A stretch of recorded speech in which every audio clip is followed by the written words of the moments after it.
Anyways अभी यहाँ तक किसी का कोई क्वेश्चन है तो मुझे बताइए आप।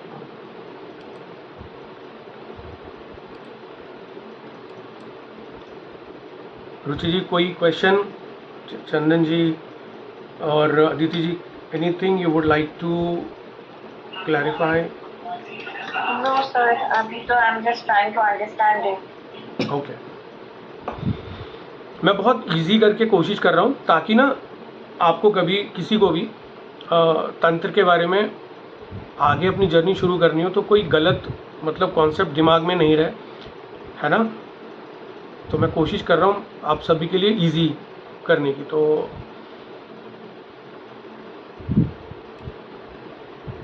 ओके, तो मैं जैसे मैंने बताया कि जो इस दो तरीके से हमने इसको विभाजन किया, निगम और आगम, ठीक है।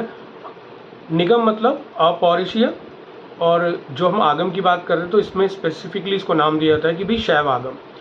तो और इसके अंदर जब अभी हमने देखा था, सुना था हमने अभी हम थोड़ी देर पहले कि मैं बोल रहा था जैसे वैष्णव मत, वैष्णवाचार्य जो है और शैवाचार।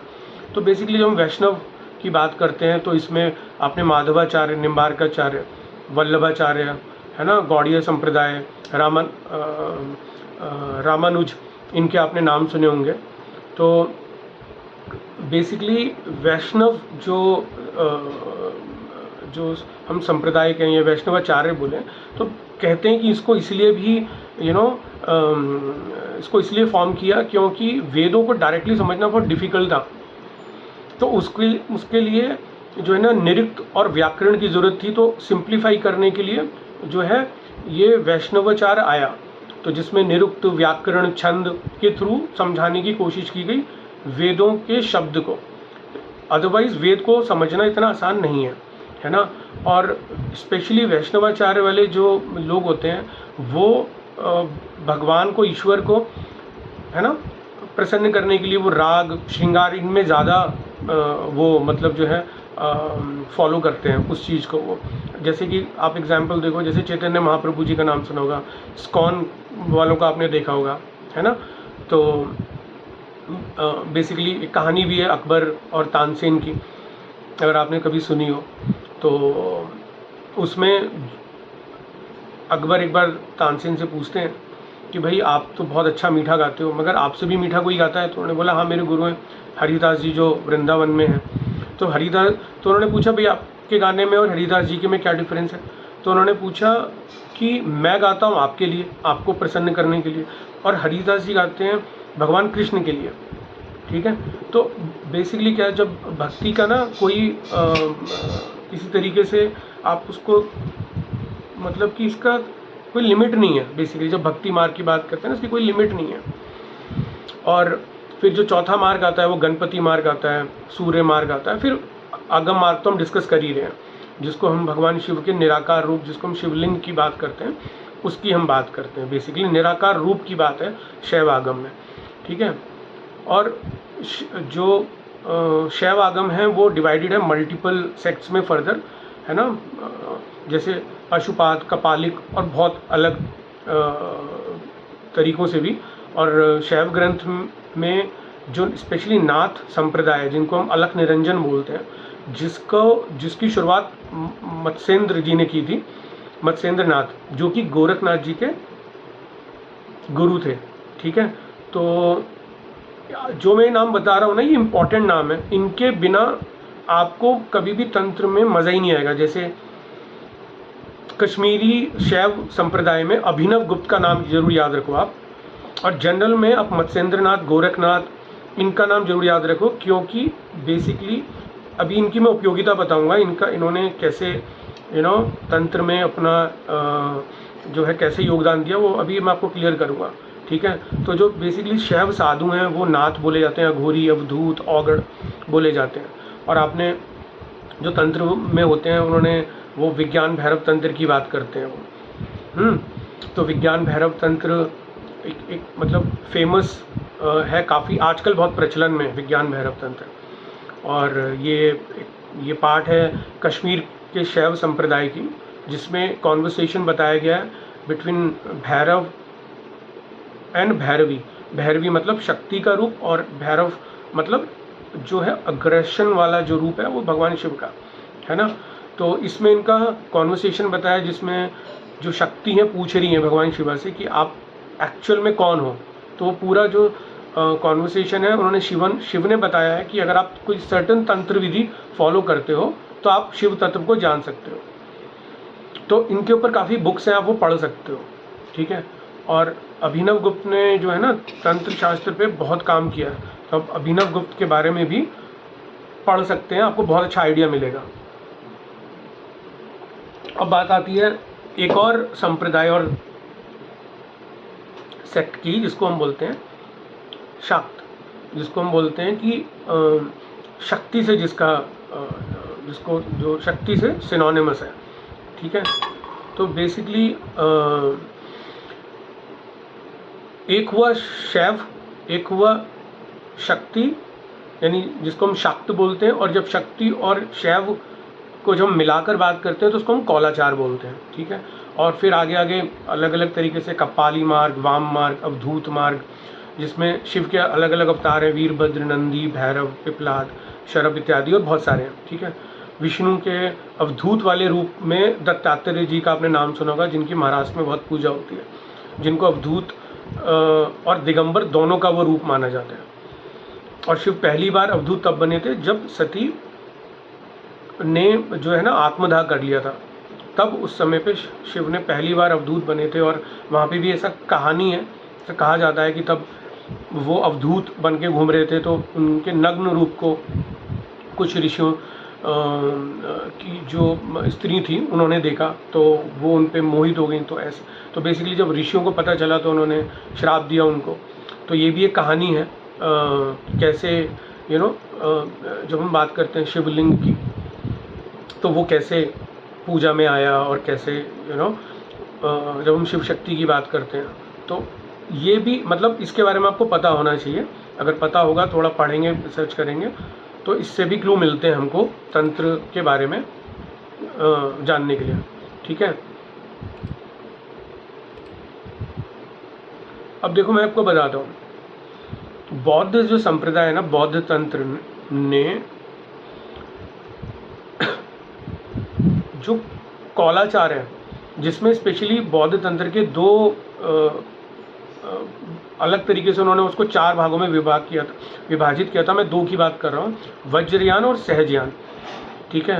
तो वज्रयान में पंचमकारों का गलत यूज़ हुआ था, विकृत हो गई थी, क्योंकि बौद्ध संप्रदाय की जब गौतम बुद्ध का निधन हुआ तो उसके बाद ये ना अलग अलग उस समुदाय में बट गए, वज्रयान, सहजयान, हीनयान, महायान, इनके बारे में भी आप पढ़ोगे। वैसे मैंने बहुत कुछ ना अपनी इस बुक में मैंने लिखा हुआ है, इस बुक में अगर आपको दिख रही हो तो इस बुक में मैंने वैसे बहुत कुछ लिखा हुआ है, मगर तंत्र नहीं है, मगर वैसे मैंने बहुत कुछ इसमें लिखा हुआ है।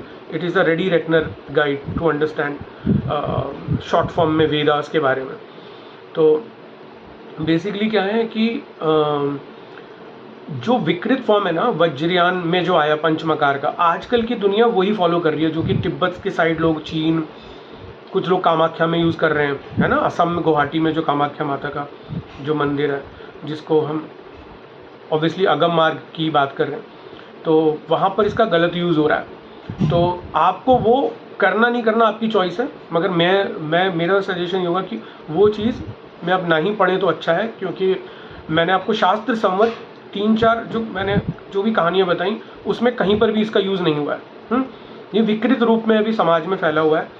इसी को लोग बड़े बड़े नामों से तंत्र का नाम दे रहे हैं, मगर ये करने से अगर कोई गुरु मिल भी जाए, कोई सिद्धि मिल भी जाए, तो मान लीजिए वो लाखों में एक होगा बस। अगर कोई मिल भी जाए और कोई आपको ऐसा मंत्र दे भी दे, गुरु दीक्षा दे भी दे आपकी सेवा से, तो आप समझ लीजिए लाखों में एक होंगे, लाखों में एक, बस प्रोबेबिलिटी उसकी इतनी है, इससे ज़्यादा नहीं है, ठीक है। और आदिनाथ, जिसको हम शिव शंभू बोलते हैं, उनका जो एक रूप है मत्स्येंद्रनाथ का, बेसिकली उनका जो जन्म हुआ था मत्स्येंद्रनाथ का एक मछली के पेट से हुआ था, जब भगवान शिव शक्ति को शैव आगम के बारे में बता रहे थे, तब उस मछली ने ये सब सुन लिया धोखे से, क्योंकि जो शक्ति थी वो सो गई, ऐसा कहा जाता है, कहानी है, वो सो गई सुनते सुनते। तो जिस नाव पे वो बैठे हुए थे शिव और शक्ति, तो उस नाव के नीचे एक मछली थी जो बार बार हुंकार भर रही थी, ये दिखाने के लिए कि जो शक्ति हैं वो जगी हुई हैं, अवेकन स्टेट में है। तो भगवान शिव कंटिन्यू सुना रहे थे। उन्हें बाद में पता लगा कि शिव शक्ति ने तो पूरा सुना ही नहीं, तो बेसिकली वो मछली ने सुना था। तो उस मछली के पेट से मत्स्येंद्र नाथ का जन्म हुआ था, इसलिए मत्स्येंद्र नाम आ रहा है। मत्स्येंद्र मतलब मत्स्य, इसलिए। और तो जन्म तो हो गया, मगर उस मछली को में जो बच्चा था उसको भगवान शिव ने ये श्राप भी दिया था कि एक समय पे तुम भूल भी जाओगे ये विद्या जो, क्योंकि तुमने धोखे से सुनी है। ठीक है, तो मत्स्येंद्र नाथ के साथ हुआ भी ऐसा कि वो अपनी विद्या जो है ना, उन्होंने अपने शिष्य को तो दी, गोरखनाथ जी को, मगर खुद वो इन मकार में फंस गए, मतलब जो मैंने भी पंच मकार की बात करी ना, उसमें फंस गए वो।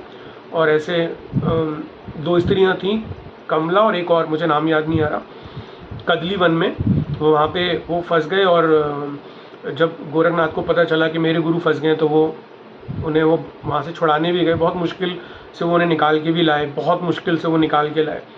और बेसिकली गोरखनाथ जी ने उनको शिक्षा दी दोबारा और उनको समझाया, फिर उनको याद आया। तो कहने का मतलब ये है कि विकृत रूप था, जो विकृत रूप सीखा, तो उससे वो अपनी क्या बोलते हैं, अपनी पुरानी जो शिक्षा थी, जो भगवान भोलेनाथ से स्वयं उन्हें मिला था, सुनकर वो भूल गए थे, मगर उनके शिष्य ने, गोरखनाथ ने उनको वापस से उनको याद दिलाया। तो ये ब्रॉथल था कदली वन में, कामाख्या में बोलते हैं कि वहाँ पे वो था, हो सकता है कहीं और भी हो, but what I could learn from the best resources कि वो ऐसी कोई जगह थी कामाख्या के आसपास। और बेसिकली उस कर्ज को लिफ्ट भी किया, हटाया भी गोरखनाथ ने। और गोरखनाथ को जब पता चला कि भाई ये पंचमकार में फंसे हैं, तो उन्होंने पंचमकार को रेक्टिफाई किया योग शास्त्र में और शुद्धि करी तंत्र में, और वो योग शास्त्र लेके आए जिसका नाम था हठ योग। मैं अभी बताऊंगा आपको। तो उसमें उन्होंने नाड़ी शोधन बताया, ईड़ा, पिंगला और सुषुम्ना का। तो उन्होंने इसको नाम दिया है गंगा, जमुना और सरस्वती, और बोला है जब ईड़ा और पिंगला के बीच में जब सुषुम्ना जो नाड़ी है उसका प्रभाव हो जाता है, तो उसको सरस्वती बोला है उन्होंने, और तब कुंडली अवेकन होती है। तो बेसिकली क्या है, ये जो शिव ने शाबर मंत्र पार्वती को दिया था, और आगे चल के नाथ संप्रदाय में इनको मिला, मत्स्येंद्र, गोरखनाथ, गहनीनाथ, इन सबको मिला। तो उसके बाद से ये प्रचलन में हम लोगों को ये मतलब मिला है। बट कितनी ट्रू नॉलेज में हमको मिला है, कैसे मिला है, कहाँ से मिला है, ये आपको अपने रेस्पेक्टेड गुरुओं से सीखना पड़ेगा कि ये क्या चीज़ है ना। मगर मैं आपको इतना तो सिखा दूंगा कि आप खुद से जो है ना, आपकी जर्नी आसान तो हो जाएगी। तो बेसिकली इसका एग्जाम्पल के तौर पर जो शाबर मंत्र है वो भैरव में 10 महाविद्याओं में हनुमान शाबर मंत्र में यूज़ होता है। ठीक है, तो गोरखनाथ जी ने बताया कि भाई आपको आत्मचिंतन करना है तो वो योग के द्वारा करो। और उन्होंने अपने उस समय पे 64 हठ योग बताए थे अपने षष्टांग मार्ग में। और पतंजलि योग सूत्र में का जो अष्टांग मार्ग है, दोनों में डिफरेंस है, और वो ज़्यादा नहीं है। ठीक है, तो बेसिकली जो हठ योग है वो काया की शुद्धि है, और जो पतंजलि का योग सूत्र है वो चित्त शुद्धि है। ठीक है, तो इसमें अगर आप देखोगे तो जो काया की शुद्धि में हठ योग है, तो हठ का मतलब है दो ये शब्दों से बना है वर्णमाला के, ह और ठ। ह मतलब हठार, और ठ मतलब ठकार, मतलब ह जो है वो राइट सूर्य नाड़ी को, ठ मतलब लेफ्ट चंद्र नाड़ी के लिए यूज़ होता है। और उन्होंने बताया गोरखनाथ जी ने कि एक हेल्दी माइंड एक हेल्दी बॉडी में ही रह सकता है। मतलब अगर आप बीमार हो तो कैसे अच्छा भी सोच सकते हो, बीमार रहेगा व्यक्ति तो डिप्रेशन में ही रहेगा। तो उन्होंने सबसे ज़्यादा जो इम्पोर्टेंस दी है वो काया की शुद्धि बताया, कि शरीर को निरोगी बताने के लिए उन्होंने ये चीज़ें बताई हैं, जो कि जिसका वर्णन आपको बहुत सारी पुस्तकों में मिल जाएगा, जैसे शिव संहिता, गोरख संहिता, हठ योग प्रदीपिका, इनमें आपको मिल जाएगा।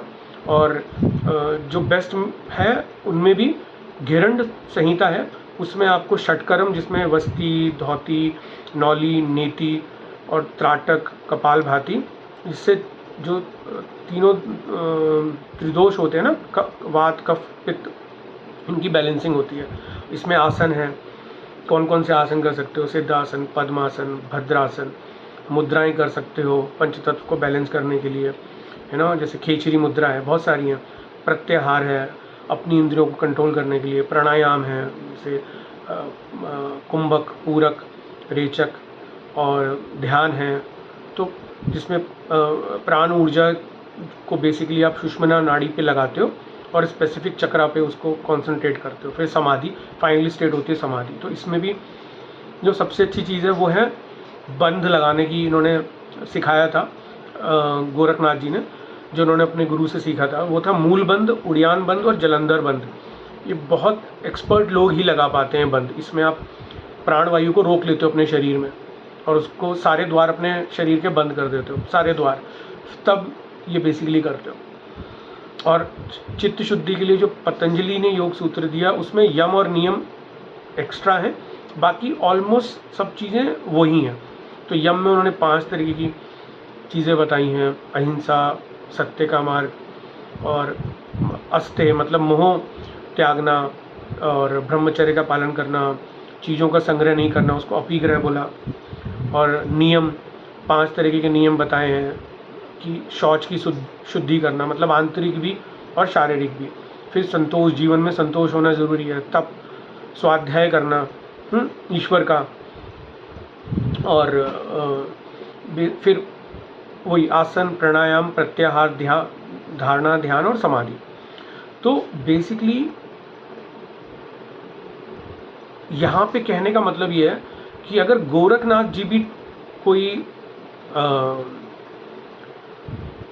तंत्र जैसी कोई चीज़ कर रहे हैं, या संत ज्ञानेश्वर भी ने बचपन में बोला अपनी बहन को कि मेरी पीठ पे रोटी बना लो, तो वो सब योग साधना से है, उसी को तंत्र बोला गया।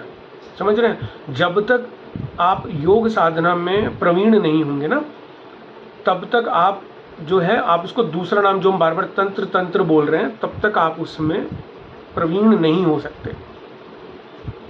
तो तंत्र कुछ नहीं है, तंत्र योग साधना ही है, योग साधना है। अब योग साधना में मैंने आपको क्लैरिटी दी कि पंचमकार को आपको ध्यान में रखना है कि आप तामसिक वाली को प्राप्त कर कर कोई सिद्धि प्राप्त करना चाहते हो, या सात्विक रह के, जो कि किन्होंने किया था, वशिष्ठ जी ने किया था। और जितने भी हमारे संत हैं ना, वो सब इसी मार्ग को अपनाते हैं।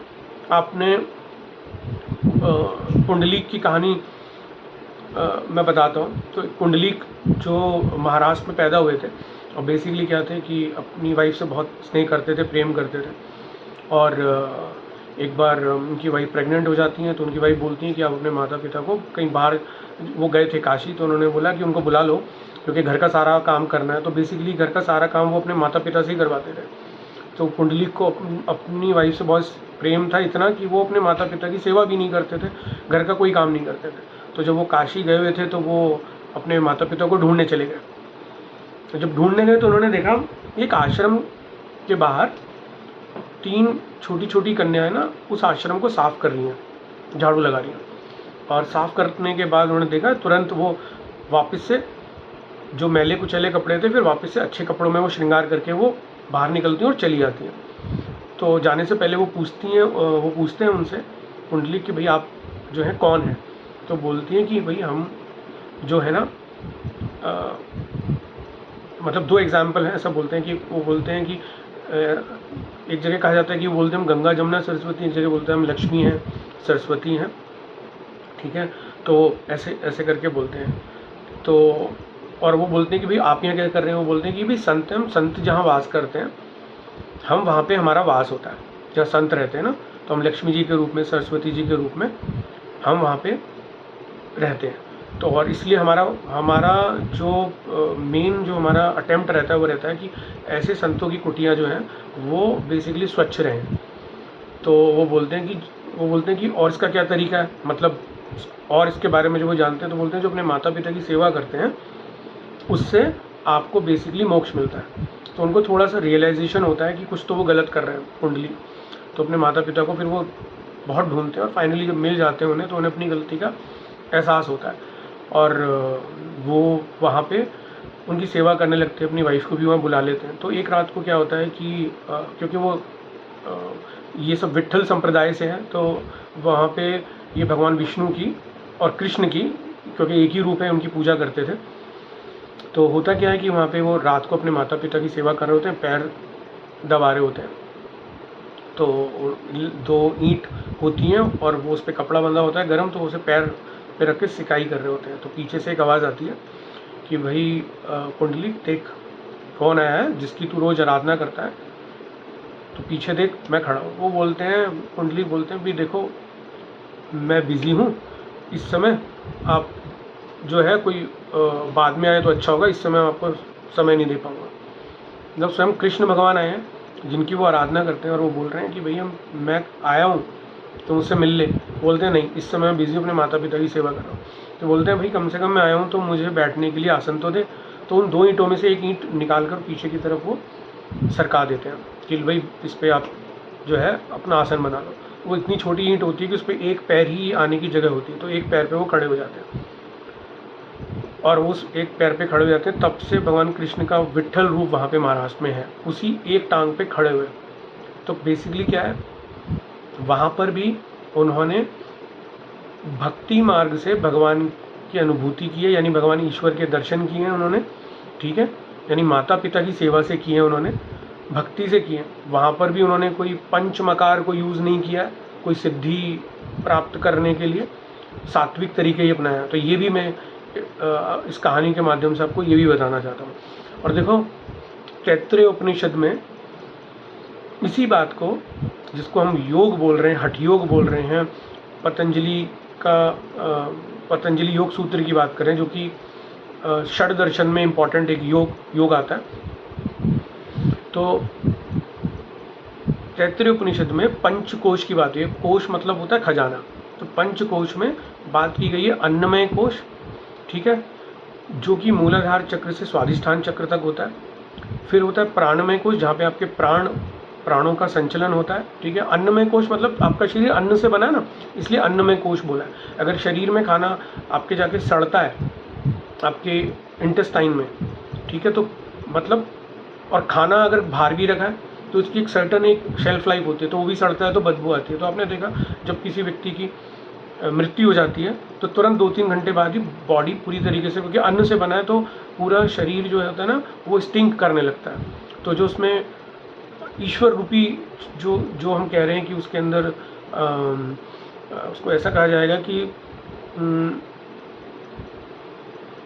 एब्सोल्यूट, जो एक वर्ड है ब्राह्मण, मैं एक्चुअली वर्ड इसलिए चूज़ कर रहा हूँ क्योंकि मैं अभी वेदों के बारे में नहीं पढ़ा रहा हूँ, बट फिर भी for as I have the lack of words right now, तो ब्राह्मण जो है यानी कि ब्रह्म जो स्वरूप आपके शरीर में जो उस समय प्रवाह कर रहा है तो वो उस समय वो निकल जाता है तो पूरा शरीर सड़ने लगता है। तो अन्नमय कोश की वजह से ही आपका शरीर सड़ता है और बदबू आती है, ओके। तो फिर है प्राणमय कोश, फिर है मनोमय कोश। प्राणमय कोश मतलब जो प्राण का जो संचार हो रहा है, मनमय मतलब जो मन की, मन में, मनोमय कोश मतलब मन में जो आपके जो विचार चलते हैं उसको मनमय कोश बोला गया।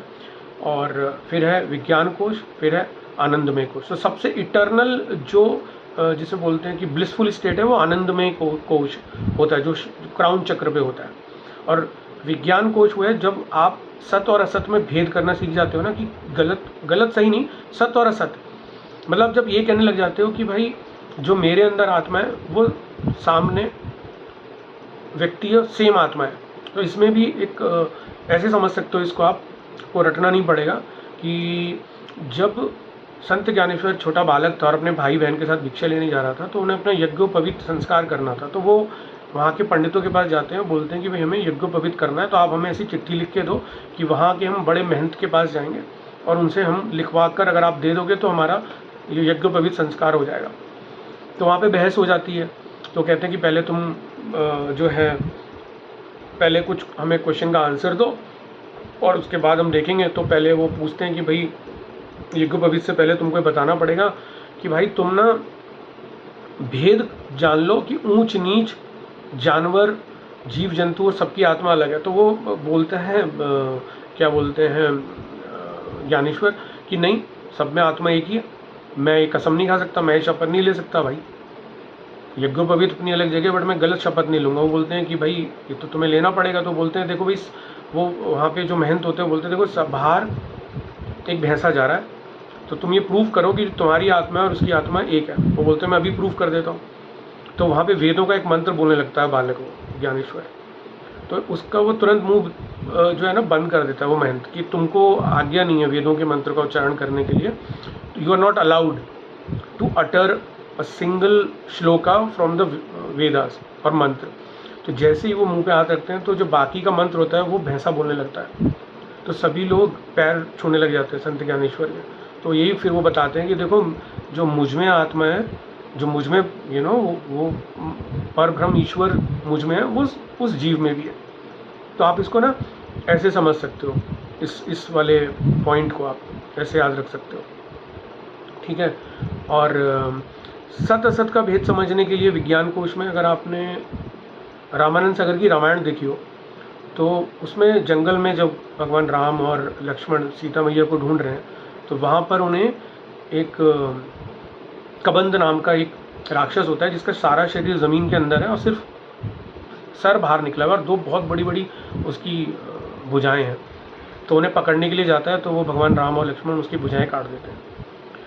तो वो उसको जाके पूछते हैं कि भाई तुम कौन हो। तो वो बोलता है भाई मैं दनु नाम का जो है एक राक्षस हूँ, मैं बहुत सुंदर गंधर्व हुआ करता था, तो मैंने किसी ऋषि का अपमान किया। तो उस समय में अपना जो ज्ञान और विज्ञान मेरा दोनों विलुप्त हो चुका, मतलब हो गया। तो उस वजह से मुझसे ही गलती हुई और उन्होंने मुझे श्राप दिया कि ऐसे ऐसे करके तुम्हारे साथ जो तुम एक राक्षस बन जाओगे और तुम अपना जो भी सौंदर्य है वो सब खो बैठोगे। फिर उन्होंने क्षमा मांगी तो उन्होंने बोला कि ऐसे त्रेता युग में भगवान राम और लक्ष्मण आएंगे, उससे तुम्हारा उद्धार होगा। तो वहाँ पर भी वो कबंध जो है, अब आपको पता है कबंध रामायण भी है, आपको पता है कबंध रामायण भी है। तो बेसिकली वहाँ पर वो राक्षस भी ये बोल रहा है कि मेरा ज्ञान और विज्ञान विलुप्त हो गया था, यानी मैं सत और असत में भेद नहीं कर पाया, इसलिए तो मैंने उस ऋषि का अपमान कर दिया। तो कहने का मतलब है ये शब्द बड़े बड़े हैं मगर कोई ऐसी इसमें कोई ऐसी बात नहीं है कि मतलब समझ में ना आए। अगर स्टोरीज़ के माध्यम से समझाया जाएगा तो समझ में आएगा। ऐसे ही जब हम अन्नमय कोश की बात कर रहे हैं तो जब भीष्म पितामह शैया पे लेटे थे तो भगवान कृष्ण ने अर्जुन से कहा कि भाई अब ये पितामह जो है almost on the death bed और वर्ज ऑफ डाइंग, तो अब इनसे फाइनली जो है धर्म का ज्ञान ले लो। तो वो जब धर्म का ज्ञान लेने वाले होते हैं तो द्रौपदी भी होती है वहाँ पे, मतलब पूरे युद्ध के बाद की कहानी है ये। तो द्रौपदी को बड़ा गुस्सा आता है, वो बोलते हैं कि आप क्या धर्म का ज्ञान दोगे, जब मेरा चीरहरण हो रहा था तब आपका धर्म कहाँ गया था। तो वो कहते हैं भीष्म पितामह कि आप सही कह रहे हो पुत्रवधू, आप सही कह रही हो, वो मुझसे गलती हुई थी मगर मैं क्या करता, क्योंकि मैंने दुर्योधन का अन्न खाया था, मैंने एक पापी का अन्न खाया था, तो मेरा जैसा रहा अन्न वैसा हो गया मेरा मन, समझे आप। तो उन्होंने यहाँ वहाँ पर भी एग्जाम्पल दिया कि मैंने एक पापी का अन्न खाया था तो मैं उस वजह से मैं बंधा हुआ था, मैं इस वजह से तुमको नहीं बचा सका, ठीक है। तो बेसिकली मैंने कोशिश की है को समझाने की कि तंत्र कोई हवा नहीं है, तंत्र कोई ऐसा नहीं है जिसको हम हमेशा समझें कि किसी ने रुद्राक्ष की माला धारण की हुई है, हाथ में कपाल है ना, और वो मदिरा पी रहा है, शराब पी रहा है, जटाधारी मतलब जटाएं रख रखी हैं और वो शमशान में बैठा हुआ कोई क्रिया कर रहा है। ठीक है वो कर रहा है, मगर आपको बेसिकली आपको तंत्र आपके लिए जानना बहुत ज़रूरी है कि आपके लिए तंत्र के क्या मायने हैं। हर एक के लिए तंत्र के अलग अलग मायने, आपको अपना समझना है कि मैं कहाँ फिट होता हूँ सोसाइटी में, इस जगत में मेरे लिए तंत्र के माध्यम क्या माध्यम है, मैं कहाँ फिट होता हूँ। तो तंत्र के बारे में जब हमने जो चर्चा की तो हमने मेन जो नाम हमारे सामने है अभिनव गुप्त, ओके। हठ योग में नाम आया हमारा गोरखनाथ जी का, और हठ योग प्रदीपिका लिखी है शायद, उसमें उनका वर्णन भी अभिनव गुप्त का भी है। मगर सारे जो योग की बात हो रही है, ये सब अगर आप देखोगे तो ये सब आसन से, प्राणायाम से, प्रत्याहार से सब जुड़े हुए हैं। क्योंकि जब कुंडली नीचे मूलाधार चक्र से उठ के फाइनली सहस्त्रार्थ चक्र तक जाती है, तब शक्ति शिव से मिलती है। वहाँ पे वो लिटरल मीनिंग नहीं है पंचमकार का, जिसको हम बोल रहे हैं सहवास बोल रहे हैं, वो नहीं है, ठीक है। तो यही चीज़ कुंडली अवेकनिंग करके भी हमको ड्रामेटाइज नहीं करना है। आज की दुनिया में बहुत ज़्यादा इसको ग्लोरीफाई किया जा रहा है, मगर आप किसी के गाइडेंस में सीखोगे तो आप भी धीरे धीरे अपने इन चक्रों पे काम कर सकते हो। मगर ज़रूरी नहीं कि स्टार्टिंग में आप राइट अवे किसी गुरु के पास ही जाओ, थोड़ा थोड़ा करके आप खुद से भी छोटी छोटी क्रियाएं आप खुद से कर सकते हो। जैसे कि मतलब धौती, वस्ती, नौली, नीति, ये आप कर सकते हो। षटकर्म जो होते हैं, ये नाड़ी का शोधन होता है, तो आप ये कर सकते हो। तो एक तरफ आप पतंजलि योग का चित्त शुद्धि जो है, यानी मन की शुद्धि वो ले सकते हो, यानी आंतरिक जिसे बोल रहे हैं हम शुद्धि कर रहे हैं। और एक तरफ आप हठ योग की जो है जिसको बोलते हैं काया की शुद्धि। तो आप दोनों का थोड़ा थोड़ा कंबाइन करके अपनी जर्नी को आगे आप बढ़ा सकते हैं, ठीक है। देखो, ईश्वर की प्राप्ति ही होनी है, चाहे आप तंत्र से करो, कैसे भी करो, किसी भी से करो, मेन है ईश्वर की प्राप्ति। सिद्धि भी कर रहे हो तो अल्टीमेट एम होना चाहिए ईश्वर की प्राप्ति। तो ईश्वर की प्राप्ति कुछ लोग कर्म कांड से करते हैं, कुछ लोग ज्ञान कांड से करते हैं, कुछ लोग उपासना से करते हैं। 4 वेद आपको पता ही है, अथर्ववेद, सामवेद, ऋग्वेद, है ना। और उसके अलावा बहुत सारे ऐसे श्रुति के अंतर्गत आते हैं, जैसे ब्राह्मण ग्रंथ है, अरण्यक है, उपनिषद हैं, संहिताज हैं। तो बेसिकली इनके अंदर कर्म कांड के बारे में, ज्ञान कांड के बारे में बताया गया। अगर आप इनके बारे में और नॉलेज चाहते हो तो आप इनके बारे में पढ़ना शुरू करोगे तो आपको नॉलेज मिलेगी। तो उपासना कांड में भी मैं आपको बताता हूँ, मेरा ऐसा मानना है कि भगवान राम ने जब क्या बोलते हैं, माता सबरी को नवदा भक्ति के बारे में बताया, तो उन्होंने 9 तरीके बताए ईश्वर की प्राप्ति के लिए। उन्होंने श्रवण बताया, यानी भगवान का नाम सुनकर, उनकी ग्लोरी को सुनकर, कीर्तन कर कर, भगवान का स्मरण कर कर, उनकी पद सेवा करके, उनके पैरों की सेवा करके, है ना, उनकी अर्चना करके, उनकी वंदना करके, है ना, उनका दास बनकर, जैसे हनुमान जी बने, ठीक है, उनका फ्रेंड बनकर, सखा बनकर, जैसे श्री कृष्ण और सुदामा जी बने।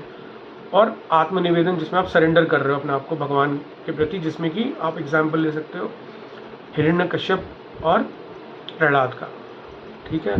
तो बेसिक जो मैंने बोला पद सेवा, एग्जाम्पल ले सकते हो आप कुंडलीक का, जो अपने माता पिता की सेवा करते थे।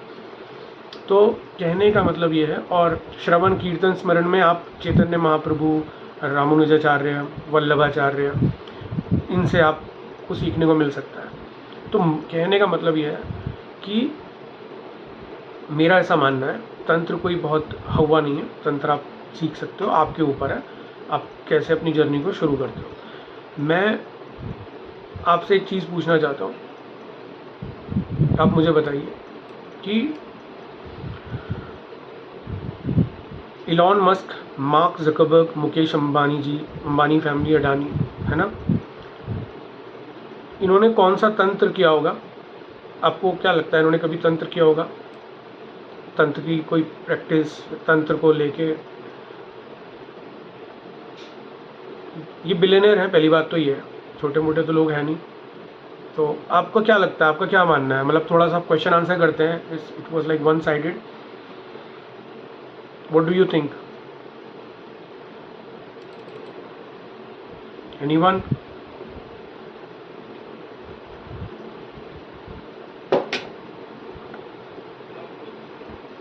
किसी का कोई व्यू नहीं? सर मुझे लगता है ये हिंदू परंपरा के जो लोग हैं इन्होंने किया होगा सर, क्योंकि सर हाँ, कुछ लोग जैसे कि मार्क ज़करबर्ग और वो जो एप्पल के स्टीव जॉब्स, हाँ, ये लोग इंडिया आते थे उत्तराखंड में, तो वो हाँ, कुछ साधना और ये सब। हाँ।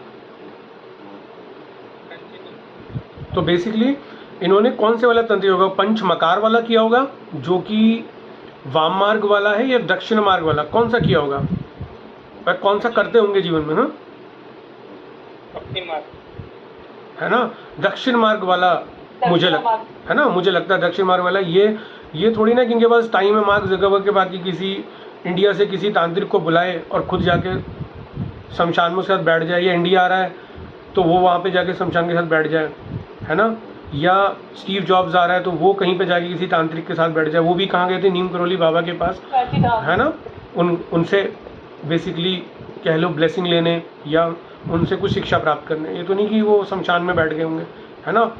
वाममार का विराट कोहली की ले लो, है ना, और भी जो मैंने आप चाहे इंदिरा गांधी की बात करो, अटल बिहारी वाजपेयी जी की बात करो, मोदी जी की बात करो, अमिताभ बच्चन, शाहरुख खान, लता मंगेशकर, ये सब टॉप नॉच नेम है ना। और जब हम बात करते हैं महात्मा गांधी जी की, सुभाष चंद्र बोस, ऐसे कितने नाम, क्या लगता है इन्होंने मतलब इस तरीके का जो इन्होंने प्रसिद्धि पाई, पर हम सबको चाहिए, है ना। तो क्या लगता है हम लोगों को मतलब कौन सा तंत्र करना चाहिए, कौन सा इजी और कौन सा आपको लगता भी है? जितना मैंने एग्जाम्पल कहानियों से सब कुछ आपको बताया दक्षिणा मार्ग है, देखो चॉइस तो हमारी है। मैंने बोला ना, लाख में से किसी एक को मंत्रों के थ्रू कोई सिद्धि मिल जाए, जो कि मेरे को नॉलेज नहीं है शाबर मंत्र की, या मुझे किसी और मंत्र की नॉलेज नहीं है, अगर कोई और भी है तो, कि उनको कैसे अपीज किया जाए या कैसे उस देवता या देवी को प्रसन्न किया जाए, या 10 महाविद्याएं और उनको से मैं कोई सिद्धि प्राप्त कर लूँ, तो वो लाखों में से कोई एक एग्जाम्पल होगा। मगर मेरा नसीब भी ऐसा होना चाहिए कि मुझे ऐसा कोई गुरु मिले जो मुझे दीक्षा दे, जो जैसे कि किनको मिली थी, निर्वृत्ति को मिली थी सपने में गहनीनाथ से, ठीक है ना। आपके कर्म भी ऐसे होने चाहिए कि आपको ऐसा गुरु जीवन में आए और आपको वो कुछ दे के जाए, तो इतना आसान नहीं है, वो लाखों में से कोई एक एग्जाम्पल होगा। तो मैं इस चीज़ को आपको डिमोटिवेट नहीं कर रहा, आपको अगर कभी मिलता है ऐसे सिखाने वाला तो ज़रूर सीखिए, मगर कहने का मतलब है दोनों तरफ ही जर्नी जो है ना आसान नहीं है, दोनों तरफ जर्नी आसान नहीं है, दोनों तरफ डिफ़िकल्ट है। क्योंकि जब वशिष्ठ जी ने दक्षिण मार्ग को चूज़ किया था तो 700 साल की तपस्या के बाद भी माँ तारा प्रसन्न नहीं हुई, उन्होंने बोला तुम ये वाला मार्ग लो, तो उन्होंने दोबारा पता नहीं कितने साल तपस्या की होगी, ठीक है ना। तो कहने का मतलब मार्ग तो कोई भी आसान नहीं है, कोई भी आसान नहीं है। कई बार होता भी, हम खूब मेहनत भी करते हैं और एट द लास्ट मोमेंट हम उस तपस्या को, वो किसी भी फॉर्म में होती है तपस्या, मैंने बताया ना, वो तपस्या सेवा के रूप में भी होती है, जरूर नहीं है कि वो तपस्या कोई को हम लिटरली ले लें उसको, उस फॉर्म वैसी नहीं है। तपस्या के बहुत मतलब अलग अलग विषय वस्तु हो सकते हैं। आप फास्टिंग करके कर सकते हो, आप कुछ पर्टिकुलर कोई अन्न त्याग कर सकते हो, वो आपकी इच्छा है। मगर ईश्वर जो है ना वो आपके स्नेह देख रहा है, और बस आपका भाव देख रहा है और कुछ नहीं। तो बस हो क्या रहा है आजकल, शिव स्वर के नाम पे सब कुछ चल रहा है कि लेफ्ट राइट ये चल रहा है कि भाई शिव स्वर, अभी देखो ये नाड़ी चल रही है, अभी वो चल रही है, पहला घर, आप अपना घर से बाहर निकलो, ये पैर निकालोगे तो ऐसा होगा, आप अगर वास्तु में ऐसा कर दोगे, ये आप ऐसा, ये नाड़ी चल रही होगी तो वैसा होगा। बस उतना ही नॉलेज है, उतना ही नॉलेज है। अगर आपने लोगों को सुना हो तो बस इतना ही कि ये पैर ये निकालो इधर तो ऐसा, ये पैर इधर निकालो तो ऐसा, ये स्वर चल रहा होगा तो ऐसा, इसके ऊपर कुछ नहीं। ये आया भी कहाँ से, ये अगम है, निगम है, ये वेद का पार्ट है, ये किस चीज़ का पार्ट है वो भी नहीं पता, बस कहीं सुना और जाके सबको बोलना शुरू कर दिया, बस ऐसे, ठीक है ना। वो पर्पस पता होना चाहिए जीवन में हम क्यों कर रहे हैं, और क्योंकि देखो गलत भी बोलने से अगला व्यक्ति आपको अपना आइडल मान के वो फॉलो करेगा। तो कोई अगर नॉलेज नहीं भी हो तो ज़रूरी नहीं कि उसको हमें देना ही देना है, अगर कम भी पता तो चलेगा, बट जब तक किसी का पूर्ण ज्ञान नहीं हो तो हमको वो वितरण भी नहीं करना चाहिए, उसको बताना भी सही नहीं है, मेरा मानना ऐसा है। बाकी चॉइस इज़ योर्स। तो मोटा मोटा ये है कि मुझे जो लगता है तंत्र के मायने वो ये है कि तंत्र इससे ज़्यादा अगर आपको पढ़ना है तो फिर आपको डीप जाके, जो मैंने कुछ किताबों के आपको नाम भी बताया, आप वहाँ से शुरू करो। बट है ये हठ योग ही, और इससे ऊपर कुछ भी नहीं है। ये हठ योग और पतंजलि योग सूत्र को मिलाकर आप अपनी जर्नी शुरू कर सकते हो, दैट्स इट, यही इसका सार है।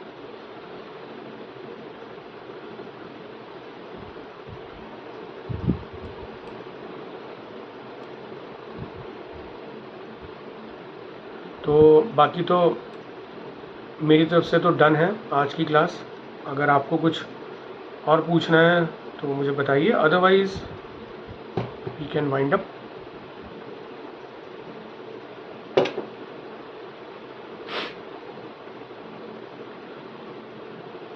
शैल वी वाइंड अप? कुछ question concern?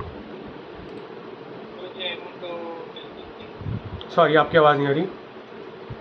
I want to tell one thing. Can you hear me? हाँ हाँ, बोलिए चंदन जी, बोलिए।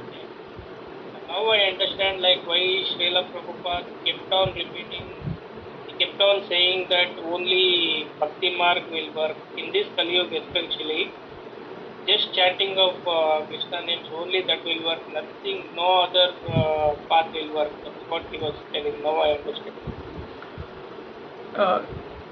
Thank you Chandan ji for reminding me one point.